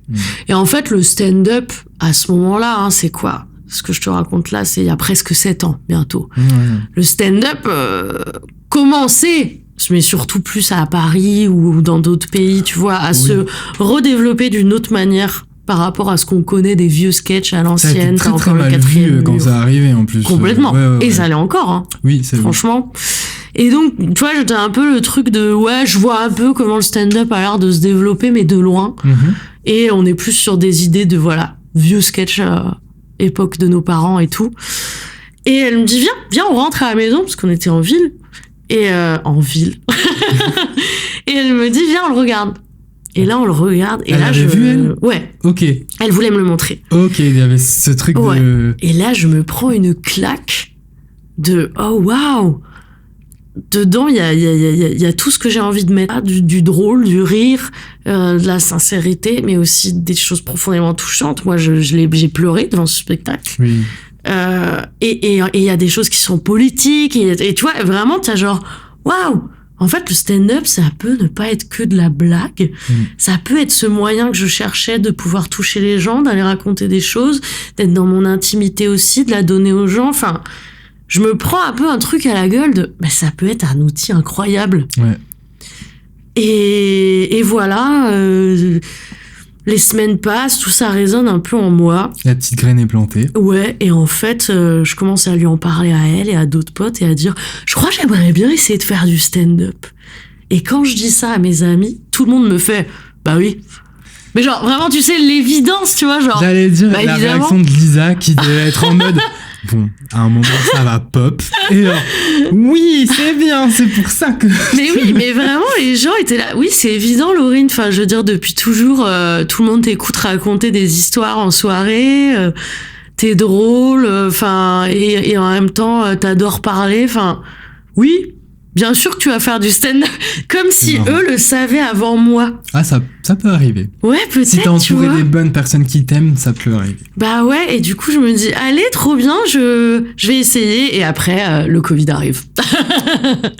Bon, il est temps d'écrire un spectacle, non? Ouais, voilà, tout était un peu retardé. Du coup, c'est vraiment arrivé au moment où je commençais à écrire des trucs, j'avais envie de me lancer.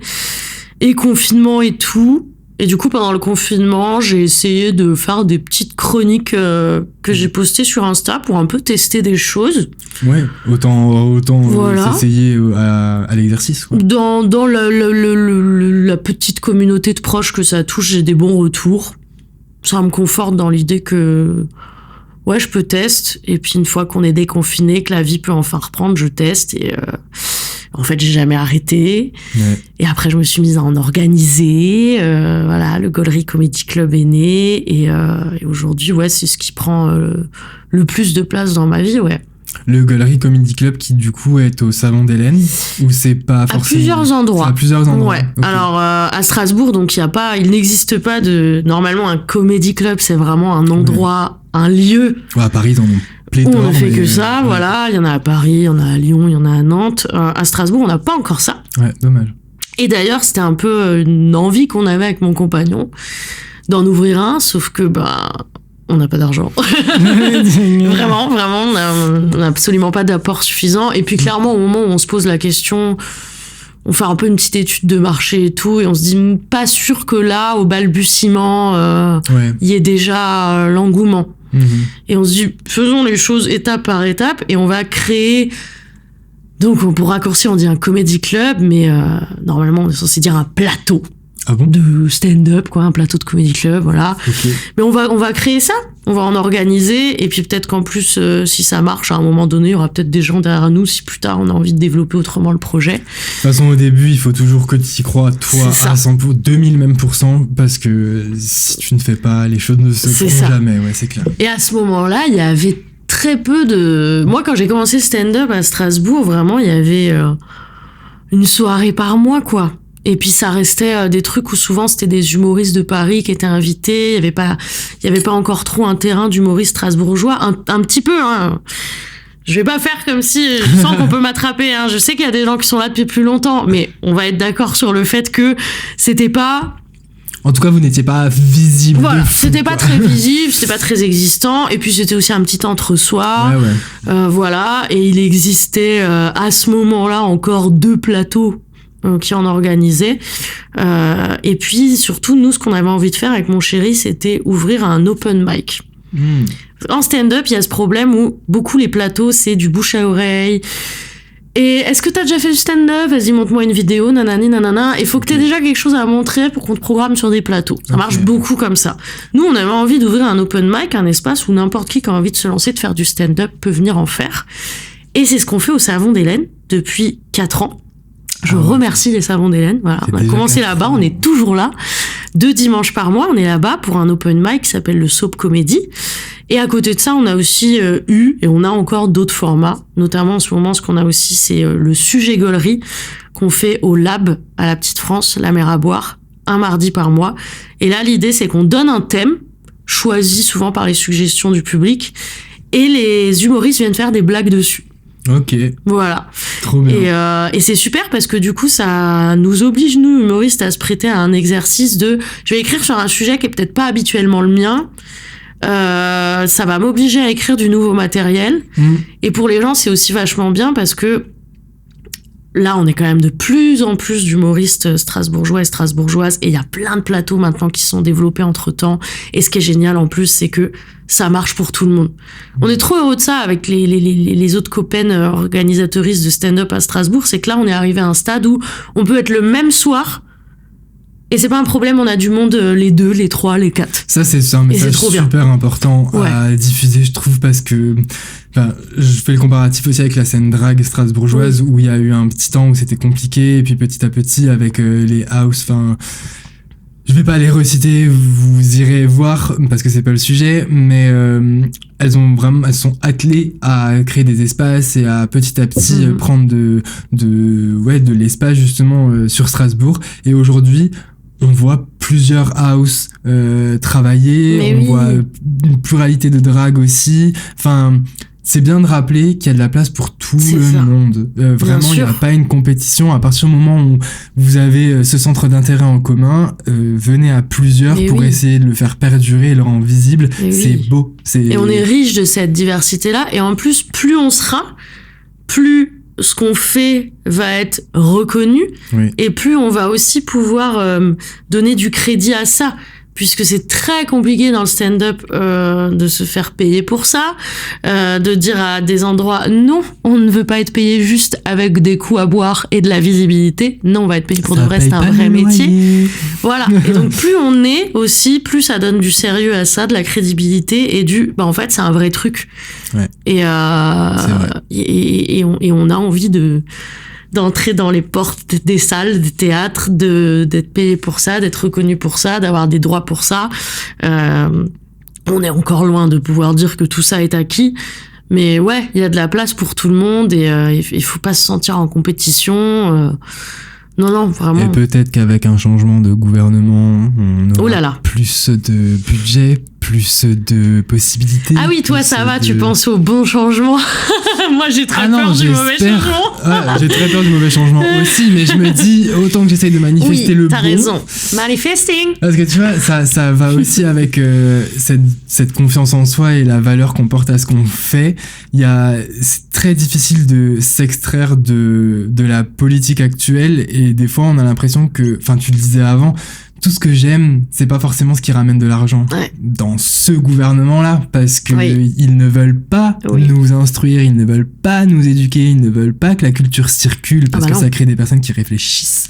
C'est mieux le patrimoine, restaurer des vieilles statues. Oui, c'est ça. Et garder des vieilles icônes aussi, qui ne servent plus à rien, mais bon. Exactement. Ouais, c'était petit message, tu vois. T'avais peur d'être trop politisé? Jamais. Jamais, never. Jamais. C'est rigolo parce que je voulais dire justement, par rapport à la comédie, qu'à la base c'était pas ton choix de cœur, ou en tout cas, c'est venu petit à petit.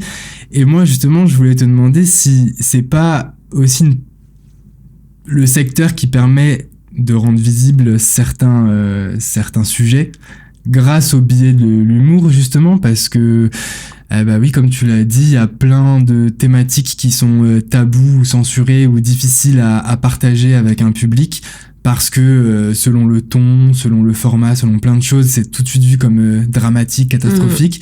Et du coup, la comédie peut être une solution.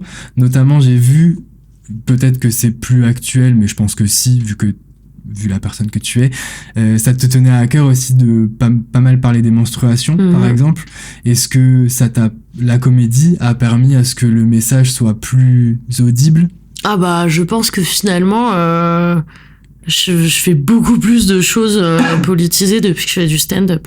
Dans le choix de stand-up que j'ai choisi de faire, puisque c'est pas le cas de tout le monde, mais très féministe. En même temps, je comprends pas qu'on ne puisse pas l'être. Mais bon, puisqu'être féministe, c'est juste vouloir l'égalité des genres, pour rappel. Mais bon. Mais voilà, moi, c'est des gros sujets pour moi. Je parle beaucoup de tout ça. Je parle beaucoup de choses qui dérangent. Enfin, qui sont perçues comme dérangeantes pour beaucoup de gens de la société. Et surtout, je suis une femme qui vient parler de tout ça. Donc, c'est d'autant plus dérangeant. Mais quel défaut! Eh oui! Donc, je te cache pas que c'est fatigant aussi. Ouais, tu m'étonnes. Il y a eu un moment où j'ai eu un peu un trop-plein de devoir tout le temps me justifier de ça. Parce que clairement, il y a des endroits où je sais que je suis pas programmée pour ça. Parce que t'es une femme? Parce que t'es une femme déjà, qui veut parler... Alors, déjà, il y a un vrai problème il n'y a pas assez de filles dans les plateaux stand-up. Ouais. On se bat pour ça. Et je vous invite grandement à suivre le compte Instagram Pas de meuf drôle. On mettra. Qui, en fait, met clairement en poste tous les plateaux qui n'invitent pas de femmes. Les boys club, comme on dit. Et il y en a vraiment, vraiment, vraiment trop. Où on voit aussi souvent la schtroumpfette. Tu es la seule fille. Moi, je l'ai été plein de fois. Ouais, avec c'est le quota. Voilà, toutes les amies humoristes. Mais moi, on me l'a même déjà dit. On m'a déjà dit, t'es la caution féminine de la soirée. Et c'est horrible parce que du coup, tu as la responsabilité d'être la seule fille. Donc, tu as cette responsabilité. Est-ce que les filles sont drôles ? C'est toi ce soir qui as ce poids sur tes épaules. Mais c'est fou. Et oui, c'est horrible. Non, il y a un vrai problème avec ça dans le stand-up. C'est quand même en train de bouger. Il y a quand même de plus en plus d'espaces qui se créent, même de plateaux, voilà, où on essaye de mettre des femmes, des personnes queer, des minorités de genre, pardon. Et nous, en tout cas, au Gaulerie Comedy Club, dès le début, ça a été la volonté d'essayer d'être un plateau inclusif le plus possible et d'essayer d'être une safe place, que ce soit pour les humoristes comme pour le public, même si on peut jamais en être garant à 100%, puisque je ne contrôle pas à l'avance les blagues que les gens vont faire, bien que les gens lisent une charte en amont, et je ne contrôle pas non plus les réactions du public, mais en tout cas, là-dessus, on a des valeurs qu'on essaye de donner. Et ouais, c'est un vrai problème dans le stand-up, gros manque de filles, et puis, de manière générale, même, tu sens les choses. Je veux dire, c'est... Combien de fois j'ai vu des mecs venir faire des blagues super misogynes, discriminantes, hyper problématiques. Et le pire, c'est voir une foule être hilar devant ça. Vraiment. Et derrière, moi, j'arrive, je parle de poils, je parle de vibromasseur, et les gens sont genre... Ah, dérangeant, vulgaire. Tu vois, vraiment, tu sais, mais ça va. C'est fou. En fait, et des fois, ça fait de la peine de dire, ah ouais, on en est encore là, quoi. Enfin, vraiment, c'est... Ouais. Moi, je suis plus vraiment dans la tristesse. C'est dur, hein. Je t'avoue être vraiment beaucoup dans la colère. Oui. Parce que... Bon, j'oscille entre les deux, hein. En fait, vous portez énormément sur les épaules, femmes, minorités, qu'importe la minorité, et je trouve qu'on peine à prendre conscience que ce sont des problèmes de société, ce ne sont pas des problèmes des minorités. On évolue tous ensemble, et au bout d'un moment, il va falloir que chacune prenne ses responsabilités, parce que dire « ouais, mais je suis woke, je suis quelqu'un de déconstruit, je suis ci, je suis ça », et perpétuer les mêmes oppressions, t'es pas woke, t'es juste quelqu'un qui performe la wokeness. Donc, au pire, tu peux te taire et laisser la place à quelqu'un qui a de réels propos à tenir, et il y a des gens qui ont beaucoup de choses à dire et à qui on laisse pas la place. Exactement. Et ça vraiment, je me transforme. Avant, j'étais en mode petit chaton qui pleure, et maintenant je suis en mode mais la guerre, en fait. Parce que s'il va falloir arriver à un moment donné où, pour que ce soit égalitaire, il faut rentrer dedans, et ben j'aiderai à rentrer dedans. C'est plus possible, ça dure depuis bien trop longtemps. Merci. Mais ouais, en tant que femme, en fait, c'est terrible quand t'es une meuf et que tu fais du stand-up. Pour les gens, tu restes une meuf avant d'être humoriste. Vraiment, tu le sens, c'est-à-dire que même le moment où tu arrives sur scène, tu sens qu'il y a des gens dans le public qui peuvent se crisper en mode « Ah, une fille, on va voir si elle est drôle ». Oh là là. Alors que les gens ne se disent pas ça avec les hommes. Ouais, vraiment. Pas si drôle. Non, vraiment pas. et puis on va pas se mentir. Alors, ça dépend. Pas tous les hommes, hein. Mais il y en a qui se mouillent pas non plus beaucoup. Tu vois. Et après, chacun c'est propre les goûts et tout. Moi, j'avoue, j'aime bien quand ça raconte quelque chose en plus d'être marrant et qu'il y a du fond, qu'il y a un propos. Je suis cliente de ça, j'aime faire ça. Mais je suis aussi parfois très admirative devant quelqu'un qui fait des blagues qui n'ont pas forcément un message, mais qui techniquement sont très solides. Oui. C'est juste moi ma cam. Mais je reconnais le travail derrière aussi. Mais oui, enfin moi je veux dire, je me souviens par exemple d'une fois où j'ai pris un bide énorme. Je jouais à Toulon. Et en fait, je savais pas que c'était une ville de gros fachos. Maintenant, vous savez. Et oui, il faut aller regarder quand on joue quelque part un peu, aller voir qui est maire, quelle est la politique de la ville, voilà. Je savais pas que c'est une ville majoritairement facho, quoi. Et j'étais programmée pour jouer. Et j'ai pris un bide intersidéral en venant parler... en faisant faire des blagues féministes, quoi. Et vraiment, j'ai senti... Il y avait 300 personnes dans la salle. Ah ouais. Je pense que j'en ai fait rire 15, donc ressenti 0, ressenti les mouches qui volent, tu vois. Très dur, très très dur. Et il y avait une autre fille qui était programmée. Je me souviens, avant, on avait échangé dans les loges en mode... Tu sais, des fois, on réfléchit à ce qu'on va jouer. Et on va pas se mentir, parfois, on adapte. Il y a des moments aussi où flemme de devoir me battre... oui. Face au fait que je sais pertinemment qu'ici, ça marchera peut-être pas de ouf. Ou ce sera pas très bien accepté, ou ça va déranger. Et donc, parfois, on adapte un peu aussi ce qu'on va jouer, et on choisit un peu. Et donc là, on se questionnait, est-ce qu'on fait ça, est-ce qu'on fait pas ça? Toutes les deux, on avait des trucs... Elle avait le même pressentiment que toi. Voilà. Et elle a dit, tu joues avant moi, donc je vais pouvoir voir. Oh, super. Et donc, je me prends ce beat, et trop mime ce qu'elle est, elle m'a attendue. Je suis sortie de scène, et elle m'a dit, meuf, ton texte, il est génial. Tes blagues, elles sont géniales. C'est juste des gros cons, quoi. C'est juste des gros cons pas déconstruits, qui sont dérangés par ce que tu viens raconter. Mais t'as raison de le raconter et continue. Et heureusement qu'elle était là.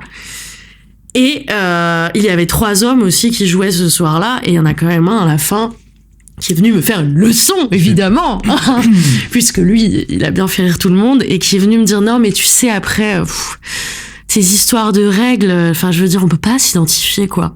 C'est marrant parce que moi, quand des mecs font des blagues sur leur bite, j'en ai pas et je peux rire quand même. Non, mais c'est fou. Mais ça, c'est très masculin. C'est dingue, tout le temps, avoir cette excuse de, oui, mais si je m'identifie pas, si je me reconnais pas, mais mec, en fait, toute notre vie, on a eu un manque de représentation. Ça nous a pas empêché de ressentir des émotions et de aussi, peut-être, par empathie, par sympathie, comme on le disait au tout début, tu peux écouter le récit d'autres personnes. Exactement. On n'est pas que intéressé par ta petite vie. C'est ça. Merde. C'est ça. En même temps. Ouais, donc il y a toutes ces questions-là. À un moment donné, c'était lourd à apporter. J'en avais un peu marre et je me suis même re-questionnée, tu vois. Est-ce que je vais vers des sujets plus universels? Et en fait, je dis, non. Parce que c'est pas moi. Mais ton sujet concerne quand même la moitié de la population. Bien sûr. Au bout d'un moment, stop. Hein. Bah ouais, c'est ça. En plus, c'est fou, hein. Mais ouais, non, je me suis dit non, je vais rester moi et je vais lutter. Et après, maintenant, je fais aussi un peu plus mes choix. Parce que je peux me le permettre. Je suis intermittente du spectacle. Donc, je peux me permettre de faire des choix aussi. Et maintenant. Choix de ville, de public. Ou même d'accepter ou pas de jouer à certains endroits. Ouais. C'est-à-dire que, déjà, maintenant, grâce au fait que je suis intermittente et que je peux vivre de ça, je peux maintenant me permettre de boycotter certains endroits où je n'ai plus envie de jouer, avec lesquels je ne suis pas en accord, où je sais très bien comment ça se passe. Mais je comprends, par contre, réellement, qu'il y a des gens qui ne peuvent pas faire ce choix-là. S'ils ont besoin de jouer partout parce qu'ils ont besoin de thunes ou parce qu'ils ont besoin de visibilité à un moment, je peux aussi comprendre. Dans le cas où tu les vois essayer de jouer partout. Voilà. Si après c'est juste dans cet endroit que tu estimes devoir boycotter, je pense qu'il y a aussi une notion de choix. Oh là oui, et puis combien se prétendent être alliés et en fait, dans les actes, ne le sont pas. Ça, il y en a beaucoup, et il y en a beaucoup dans le stand-up également. Mais voilà, maintenant je fais des choix et je fais aussi des choix où je ne m'inflige plus d'aller jouer à un endroit où je suis quasi sûre que ça ne marchera pas ou que je m'en prendrai plein la gueule. Et c'est un choix parce qu'après, tu vois, il y en a d'autres qui ont un point de vue de ouais, mais en fait, si tu veux vraiment que ça marche dans le stand-up, si tu veux avoir un spectacle que tu pourras jouer partout, il faut que t'aies des blagues qui fassent rire tout le monde. Ouais, peut-être, mais en fait, moi, j'ai pas forcément la volonté d'être une rosta internationale, et en plus, je suis pas convaincue du tout par cet argument. Tout dépend de tes objectifs et de tes vraiment. envies. Je pense même que c'est amené à se développer aussi comme ça. Si je prends par exemple, il y a une humoriste, je sais pas si tu la connais, Mao Drama. Ça me parle, oui. Que j'adore, que je suis depuis très très longtemps. Et justement, quand je prends ce bide là à Toulon, je suis dans le train pour rentrer, je suis très mal et tout, et je tombe sur une vidéo d'elle où elle parle précisément de ça. Où elle dit, voilà, moi je m'en prends plein la gueule depuis toujours parce que je fais ce genre de blagues et tout, machin. Et en fait, faut s'accrocher, faut pas lâcher. On en chie, on en prend plein la gueule, mais à un moment donné, ça va changer. À un moment donné, il y aura la commu, il y aura la niche, et même plus que la niche, parce que la notoriété, à un moment donné, permet de dépasser ça. Il faut s'accrocher, et en plus, il y a de plus en plus d'espace pour ça. Il y a aussi de plus en plus de gens qui se rendent compte de ce qui n'est plus ok, et il faut pas lâcher, et ça m'a redonné foi. Et aujourd'hui, cette fille, que moi, quand j'ai commencé à la suivre, elle avait 2000 followers sur Instagram. Maintenant, elle est chez Quotidien et elle fait des grosses salles de spectacle. Ah oui, voilà, je vois. Donc, en fait, non. Faut pas chercher à faire un truc méga universel et méga lisse pour plaire à tout le monde. Encore une fois, après, tu vas revenir à créer des choses pour l'autre, pour convenir, et pas pour toi. Finalement, tu te décales encore plus de tes objectifs, de ton inspiration propre, de ton authenticité. Et je pense vraiment que sur le long terme, si tu n'es pas authentique, ça se voit, ça se ressent, et ça ne marche pas. C'est ça. Il vaut mieux que tu parles de ce que tu sais, de ce que tu vis, de façon incarnée, en plus avec le filtre de la comédie ou du stand-up. C'est ça. S'il vous plaît, les gens, je suis pas en mode je vous lance pas des vibros à la tronche, genre je fais des blagues, s'il vous plaît, on va se détendre 2 minutes. Ouais, c'est fou, hein. Ouais, c'est fou. Ouais. Et par contre, comme tu l'as dit, à l'inverse, il y a un gros beauf qui va arriver sur scène et qui va rigoler sur le physique d'une femme, où il va comparer 2 femmes entre elles, où il va critiquer les femmes parce que elles sont poilues, machin, je ne sais pas. Qui là pour le coup sont des blagues qui font du tort, qui perpétuent une mentalité vraiment obsolète. Il faut arrêter, laisser les femmes faire ce qu'elles veulent avec leur corps autant que les mecs qui font ce qu'ils veulent avec le leur. Et c'est pas ok, mais ça dérange pas, ça dérange moins, parce que oui, mais c'est ce qu'on a toujours connu, donc pourquoi changer? Parce qu'en fait il y a des gens qui souffrent. Exactement. Bon, on peut peut-être retourner vite fait sur un truc un peu plus positif. Mais en même temps, je trouve que ça donne une petite rage là, tu vois, que je fais J'en ai beaucoup en ce moment. J'ai plus mon automédicamentation, du coup les émotions sont brutes. Mais en vrai, avant qu'on y retourne, je voudrais juste terminer l'échange qu'on a eu par le fait que j'invite vraiment tout le monde à essayer de faire attention aux choix que vous faites en termes de spectacle ou d'événements culturels sur, est-ce qu'il y a des femmes qui sont programmées? Et je dis bien des femmes et pas une femme. Est-ce qu'il y a des personnes queer qui sont programmées? Est-ce qu'il y a des personnes racisées qui sont programmées? Et d'être un peu plus attentif à pas que des boys clubs blancs. Oui. Vraiment, c'est important de faire attention à ça et les choix que vous faites quand vous choisissez d'aller à ces événements-là, ils ont beaucoup plus de portée que vous l'imaginez. Donc, c'est bien d'y faire attention. Ouais, mais carrément, c'est le 2e podcast où on en parle, 2 ou 3, je sais plus, où justement, quand on parle de ce qu'on consomme, c'est pas que votre régime alimentaire, c'est vraiment la culture, c'est quelque chose qu'on consomme, et ça envoie des signaux aux programmateurs, aux personnes qui s'enrichissent derrière. Si jamais vous voyez aussi une line-up avec plusieurs personnes qui sont potentiellement des agresseurs, on va peut-être éviter d'aller payer un billet. Enfin, il y a toute une conscience à remettre en place dans les choix qu'on fait. Et puis comme tu t'en parlais avant, c'est aussi des histoires de représentation. Enfin, je veux dire, moi, je serais ravie qu'il y ait des petites filles qui voient plus d'humoristes à la télé, sur Internet, pour se dire qu'elles aussi, elles peuvent faire des blagues et pas que des mecs. Et c'est valable pour toute discipline confondue. Oui. On manque de représentation, de même qu'on peut le prendre pour toute autre minorité de genre, en fait. Ouais, carrément. C'était très inspirant. On arrive à la fin du podcast. Oh non! Ouais, je pourrais faire ça des heures. Ouais, mais c'est trop bien. Mais je pense on ira boire un verre dans pas très longtemps si t'es chaud. Avec comme ça, plaisir. On continuera la discussion parce que même aller un peu plus profondément dans nos nos petites micro-agressions qu'on a pu vivre sur la scène culturelle strasbourgeoise ou juste en France aussi. Oui. Et du coup, pour finir, est-ce que t'as des projets à venir? Est-ce que tu as envie de parler de... J'ai vu que t'avais participé à un film, que t'as aussi maintenant des chroniques à la télé. Est-ce que t'as envie de parler de tout ça? Est-ce que tu veux que je mette les liens? Oui, eh bien, là, on arrive aux portes de l'été, qui est une saison un peu plus creuse, et sur laquelle je m'accorde des vacances. Et j'en suis bien heureuse, car je ne m'accorde jamais assez. Bravo. Vraiment, très n'hésitez important. Pas déjà à me suivre sur Instagram, parce que c'est là que je poste tout. Chaque mois, je poste un peu mon agenda. Vous pouvez me retrouver où, sur scène, etc. Et puis, je poste mon travail. C'est un peu ma vitrine. Donc voilà, mon Instagram, laurine.defrance.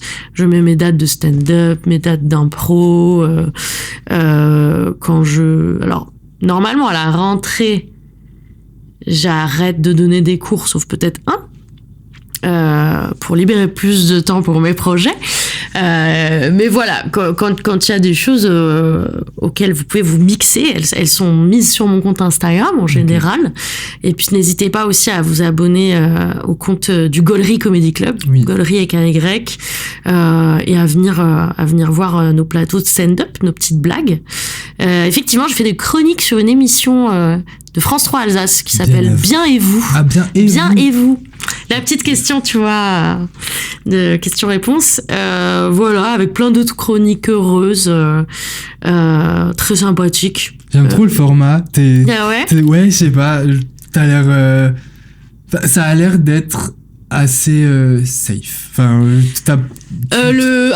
l'équipe et le plateau, très safe. Des gens adorables. Par contre, c'est un exercice tellement angoissant. Ouais, tu m'étonnes. Vraiment, les chroniques là au plateau télé, au début, je me disais waouh, j'ai pas ressenti un stress comme ça depuis très longtemps. Parce qu'en plus, la particularité de cette émission, elle n'est pas enregistrée en direct, mais on ne fait pas de montage. Ah, ok. Donc ça reste du one shot, donc je peux vraiment pas me planter. S'il y a un bug, il y a un bug. Et moi, je fais la chronique qui est à la fin de l'émission. Donc, je suis le tampon de l'émission, au sens où s'il y a du retard dans l'émission, je vais être cutée. Donc, je vais devoir en direct faire plus court que ce que j'avais prévu. Ah ouais, dur. Donc, il y a beaucoup de choses comme ça qui se stressent. Et puis, le plateau, c'est très particulier. Ouais. Il y a le plateau de tournage, effectivement, comme tu l'as dit, j'ai joué dans un film, même si je suis vraiment plus scène que cinéma, un film qui s'appelle Sage Homme. Et déjà, le plateau de tournage, voilà, c'est particulier. Tellement de techniciens autour de toi, machin, quand tu joues et tout. Et le plateau télé, c'est très sérieux, quoi. Il y a un truc très sérieux de... tu vois, je rigole pas autant que dans la vie quand j'y vais. Et voilà. Mais en même temps, c'est un exercice super intéressant. Et c'est un exercice qui m'oblige à écrire sur des sujets qui sont pas les miens, parce que je dois reprendre un peu les sujets de l'émission. Et des fois, il y a des trucs où je suis là, waouh, vraiment, qu'est-ce que je vais raconter sur la gériatrie, tu vois, vraiment. Et en même temps, dans un temps donné très court, etc. Et aussi qui m'oblige à m'adresser à un public qui n'est habituellement pas le mien. Car on va pas se mentir, mon public, c'est plutôt une niche de gauchos, en général. Et là, on est sur une émission... regardé par des personnes, je pense, un peu plus dans la quarantaine, cinquantaine. C'est France 3, quoi. Voilà. Et puis, c'est une émission qui est diffusée à 9h le matin à la télé. Enfin, tu vois, c'est... Donc, c'est un exercice stimulant parce que, voilà, ça m'oblige à sortir de mon petit entre-soi. Et je trouve que ça aussi, c'est quelque chose d'important qu'il faut pas oublier. Oui. On en a parlé... dans l'épisode avec Messisté, je crois, justement. Oui. C'est bien de se confronter à d'autres publics et tout, parce qu'au bout d'un moment, les réflexions finissent par... on se conforte les uns les autres, et des fois, ça fait du bien et c'est nécessaire. Des fois, ça fait du bien. Et dans certains sujets, c'est très bien. Il n'y a pas à prendre tous les avis en compte, mais juste se confronter à un public plus diversifié ou qui change un petit peu, ça permet aussi peut-être d'apprendre à... peut-être reformuler différemment ou mettre une emphase sur quelque chose plus qu'une autre. Enfin, oui, je pense que c'est un exercice qui permet, en tout cas dans toutes tes casquettes, ça peut que te faire progresser. Donc bravo déjà pour tout ça. Bah, merci. Et bah, du coup, vacances. Prévu, là. Cet été, surtout vacances, ouais. Trop Je me bien. réjouis. Et même si vacances, au fond de moi, il y a un peu le truc de... Et en même temps, Ça n'existe j'aimerais pas bien pour les commencer à artistes. écrire mon spectacle. Mais c'est vraiment un truc que je mets de côté en mode, si à le mood, Oui. mais tu te mets pas de pression et t'essayes de t'accorder En une tout vraie cas, t'auras pas de déconnexion. deadline ou d'impératif, mais en tant qu'artiste, Non. tu réfléchis toujours. Oui, et puis Oh, bon, oui. après, il faut quand même préparer la rentrée, comme on dit. Bien sûr. Mais non, là, j'ai envie de soleil, d'amis, d'iode. De ouf. Voilà, Relaxant. exactement. Et bah, c'est tout ce que je te souhaite. Bah, merci beaucoup. Merci à toi. Franchement, c'était trop cool. Merci d'avoir été si franche et authentique. Ça se ressent et ça fait vraiment du bien. Bah, j'espère que ça vous a plu également. Ah, moi aussi, j'espère. N'hésitez pas à le dire. J'ai l'impression que là, il y a un petit peu plus de visibilité. Donc, franchement, les commentaires sont les bienvenus. Ça m'aide aussi à prendre les retours. Et faut pas oublier que je suis seul à tout faire. Donc, à part quand je reçois mes invités, bien sûr, je ne leur donne pas ce qu'ils doivent dire. Mais tout ce qui est montage, tournage, etc., c'est moi. Donc, si vous appréciez, dites-le moi. Bah, voilà. Encore une fois, merci. Merci à toi. Et on se retrouve bientôt. En attendant, n'oubliez pas de prendre soin de votre monde intérieur. Bye bye.